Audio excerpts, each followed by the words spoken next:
saabsan agaasimaha hay'adda nabad sugidda. Agaasimaha hay'adda nabad sugidda wuxuu ka mid yahay taliyayaasha ciidamada ee dalkan ka jira. afarta ciidan ee dastuurku uu ogol yahay inay dal ciidan ahaan u jiraan oo aqoonsan yahay ayay ka mid yihiin nabad sugidda. ninka madaxda ka ahna waa nin ciidan madax u ah.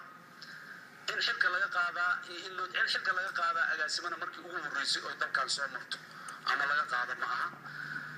shalay waa laga qaaday, maanta ka jooga waa laga qaadi karaa, beri ka imaan doonana waa laga qaadi doonaa.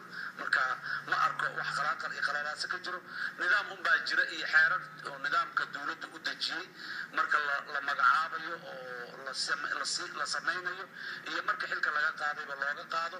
nidaamkaasi haddii ay wax ka dhiman yihiinna waa la dhammaystirayaa, haddii aynay wax ka dhinayna muxuu ahay haddii aanay ayna waa la daynaya. marka problem weyn oo ka jira ama arrin hadda muxuu ahay dhibaato ka dhacda maaha.